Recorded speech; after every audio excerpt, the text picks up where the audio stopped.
Dear students, in today's video we are going to read about the functions and powers of the Prime Minister and the Cabinet of Minister. So the next executive is the Prime Minister. Executive power of the government vests in the President and the Council of Minister whose real head is the Prime Minister. तो यहाँ पे ध्यान आपको क्या देना है कि executive power के हिसाब से जो प्रेसिडेंट होते हैं वो सुप्रीम होते हैं, बट रियल पावर किनके पास रहता है? प्राइम मिनिस्टर के पास रहता है. In the parliamentary form of government the post of the prime minister is of specific significance. Now we are going to read about the appointment of the prime minister. So, appointment of Prime Minister is made by the President, and the President invites the leader of that political party which has secured majority in election. If any party has failed to secure majority, then the President at his discretion may appoint such person as Prime Minister who can secure vote of confidence in लोक सभा and can provide stable government. तो जो prime minister है उनका appointment कौन करता है, कैसे होता है कि जब इलेक्शंस होते हैं तो जिस पार्टी के लीडर ने या जिस विनिंग पार्टी होती है, विनिंग पार्टी के जो लीडर होते हैं उनको इनवाइट करते हैं प्रेसिडेंट अपनी गवर्नमेंट बनाने के लिए, और फिर उनको प्राइम मिनिस्टर अपॉइंट कर दिया जाता है. Now we are going to read about the powers of prime minister. So first power is leader of house of people. तो जो प्राइम मिनिस्टर होते हैं, प्राइम मिनिस्टर सुप्रीम होते हैं, हेड होते हैं. Prime Minister makes pronouncement of important policies of the government in the house. तो जो भी स्पेशल पॉलिसीज मेकिंग करते हैं, गवर्नमेंट मेक करती है, तो वो डिक्लेयर कौन करते हैं? प्राइम मिनिस्टर करते हैं. Bills presented in the house are prepared under the direction of Prime Minister. It is Prime Minister who gets the annual budget prepared. Other important function are performed under his direction. तो हम लोगों ने bill के procedure के बारे में पहले ही study कर लिया है. तो बिल्स बनाते समय उनके गाइडलाइन में होगा. बजट जो भी प्रिपेयर होगा वो भी प्राइम मिनिस्टर की गाइडलाइन में होगा, और साथ ही साथ गवर्नमेंट के जो इम्पोर्टेंट फंक्शन हैं वो भी प्राइम मिनिस्टर ही गवर्न करते हैं और डायरेक्ट करते हैं. Next is formation of cabinet. तो प्राइम मिनिस्टर ही सजेस्ट करते हैं प्रेसिडेंट को कि उनको अपने कैबिनेट ऑफ मिनिस्टर में किन किन लोगों को अपॉइंट करना है. साथ ही साथ जो मिनिस्टर अपॉइंट होते हैं उनको कौन से डिपार्टमेंट प्रोवाइड करना है, या कोई अगर चेंजेस करना है मिनिस्टर्स के डिपार्टमेंट में, तो ये भी डिसीजन कौन लेते हैं? प्राइम मिनिस्टर लेते हैं. Next one is intervention in the departments and function of the minister. तो जो भी वर्कआउट हो रहा है जिस भी डिपार्टमेंट में, और जो फंक्शन मिनिस्टर्स काम कर रहे हैं, तो उनको देखना, उनको सजेशंस देना, डायरेक्शन देना, गाइडलाइन देना, तो ये काम कौन करते हैं? हमारे प्राइम मिनिस्टर करते हैं. Next one is removal of minister. तो कैबिनेट ऑफ मिनिस्टर में अगर कोई मिनिस्टर प्रॉपरली वर्कआउट नहीं कर रहे हैं तो प्राइम मिनिस्टर उनको उनके पोस्ट से रिमूव कर सकते हैं, हटा सकते हैं, या उनसे रेजिग्नेशन मांग सकते हैं. तो कभी भी जब ही किसी मिनिस्टर को रिमूव किया जाता है तो प्रेसिडेंट जो रिमूव करते हैं लास्ट में, तो वो किनके सजेशन पे करते हैं? प्राइम मिनिस्टर के सजेशन में करते हैं. Next is preside over the meetings of cabinet. तो कैबिनेट मीटिंग जब होती है, कैबिनेट मिनिस्टर्स की मीटिंग होती है, तो उनका हेड कौन रहता है? वो प्राइम मिनिस्टर ही रहते हैं. Majority decision is deemed to be unanimous decision. So next work is work relating to appointments. तो वेरियस जो अपॉइंटमेंट होते हैं जो प्रेसिडेंट करते हैं, हमने पहले भी पढ़ा था, different minister, ambassadors of the country, chairman of different commission, जजेस जो होते हैं हाई कोर्ट, सुप्रीम कोर्ट वगैरह के.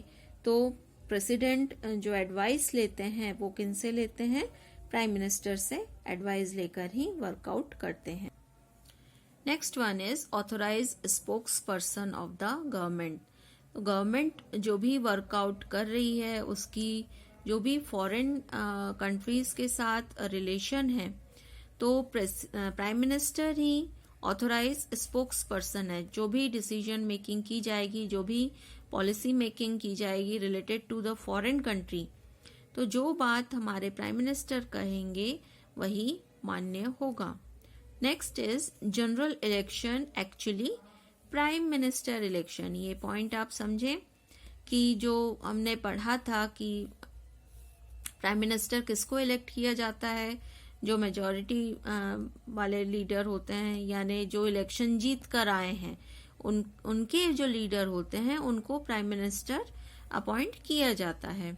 तो इस प्रकार से हम देखते हैं कि जो जनरल इलेक्शन होते हैं, हमने पढ़ा है कि हर 5 ईयर्स में इंडिया में जनरल इलेक्शंस होते हैं. तो वो इलेक्शन जो हो रहा है एक्चुअल में किसका इलेक्शन होता है? प्राइम मिनिस्टर का इलेक्शन होता है, क्योंकि prime minister is the highest leader and administrative head of the state. तो ये हमने 9 पावर्स पढ़े प्राइम मिनिस्टर के बारे में. अब हम पढ़ेंगे the council of minister and the cabinet of minister के बारे में. So the cabinet is a small but more effective part of council of minister.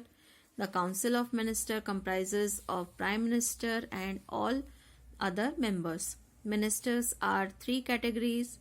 First is cabinet minister, second state minister, third is deputy minister. The council of minister is jointly responsible to the parliament, and head of the council of minister is the prime minister. Real power of government invest in the council of minister. तो हमने यहाँ पे क्या बात पढ़ी? Council of minister and the cabinet के बारे में, कि जो इफेक्टिव पार्ट है कैबिनेट का वो क्या है? Council of minister. और उनके हेड कौन होंगे? Prime minister. प्राइम मिनिस्टर्स की भी 3 कैटेगरीज है, cabinet minister, state minister, deputy minister. ठीक है. रियल पावर जो गवर्नमेंट का है वो मिनिस्टर्स के पास ही होता है. नेक्स्ट हम देखें special features of cabinet of और council of minister. So first is supremacy of the prime minister. और हमने पहले ही पढ़ लिया है कि जो प्राइम मिनिस्टर होते हैं वो हेड होते हैं काउंसिल ऑफ मिनिस्टर के, और जो भी मीटिंग्स वगैरह होती हैं उनको प्रिसाइड ओवर हमारे प्राइम मिनिस्टर ही करते हैं. और साथ ही साथ distribution of work among them, their removal of the post, तो ये सारा वर्क, साथ ही साथ जो भी फ्रेमिंग ऑफ लॉज, ये सभी काम हमारे कौन करते हैं? प्राइम मिनिस्टर करते हैं. No member of the cabinet can act against the wishes of the prime minister. तो कोई भी मेंबर जो है कैबिनेट मिनिस्टर, वो प्राइम मिनिस्टर्स की इच्छा के विरुद्ध कोई भी काम नहीं कर सकते. सेकेंड पॉइंट बहुत ही इम्पॉर्टेंट है, जॉइंट रिस्पॉन्सिबिलिटी. तो काउंसिल ऑफ मिनिस्टर जो है वो जॉइंटली रिस्पॉन्सिबल होते हैं पार्लियामेंट के लिए. अगर कोई मिनिस्टर प्रॉपरली वर्क नहीं कर रहा है अपने कंसर्न डिपार्टमेंट का, लेकिन फिर क्या हो जाता है कि whole council of minister is responsible for that act. Next one is secrecy. Whole proceedings of the cabinet are secret. No minister can make it public. जो भी वर्कआउट कैबिनेट ऑफ मिनिस्टर करेंगे उनको सीक्रेट वे में करना होगा। और oath taking ceremony जब होती है मिनिस्टर्स की, कैबिनेट मिनिस्टर्स की, उनको oath of secrecy before taking over the post लेने के पहले ही उन्हें ओथ ऑफ सीक्रेसी शपथ लेनी पड़ती है कि जो काम वो करेंगे बिना किसी पक्षपात के भय से मुक्त होकर वर्क करेंगे। अब हम लोग देखने जा रहे हैं powers of the council of ministers. So first one is formulation of policy. तो डिफरेंट सेक्टर में, डिफरेंट फील्ड में पॉलिसीज मेकिंग जो की जाती है, like economic, social, foreign and political related जो मैटर्स होते हैं, तो suitable policy making council of minister मिलकर ही करते हैं। मैटर्स रिलेटिंग टू अपॉइंटमेंट, तो हमने पहले ही पढ़ा था कि प्रेसिडेंट डिफरेंट अपॉइंटमेंट करते हैं जिसमें वो प्राइम मिनिस्टर की हेल्प लेते हैं।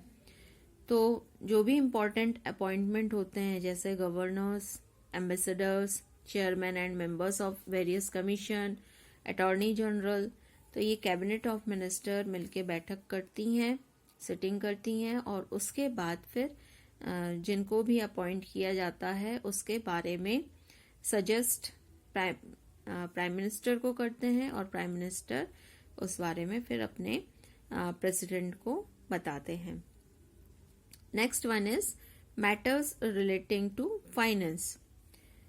Council of Minister exercise control over the income and expenditure of the country. Finance Minister draft the budget, present it before the Council of Minister, and after approval of it is presented in the House.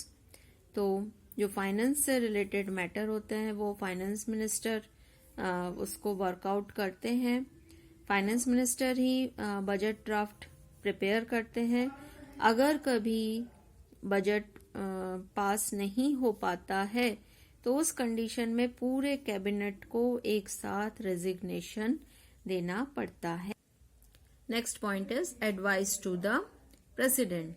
So the council of minister advises the president from time to time. The president has to accept the advice of the cabinet. तो इस तरीके से हमने पढ़ा आज prime minister और उनके cabinet of minister, उनके पावर्स और फंक्शन के बारे में, जो हमारे इंडियन गवर्नमेंट के हिसाब से, भारतीय नियम कानून के हिसाब से उनका फंक्शन बहुत ही इम्पॉर्टेंट है। प्रॉपरली अगर हमें रन अप करना है, अपने देश के गवर्नमेंट को चलाना है, तो प्राइम मिनिस्टर और उनके कैबिनेट ऑफ मिनिस्टर उनको बहुत अच्छे से वर्क करना पड़ेगा।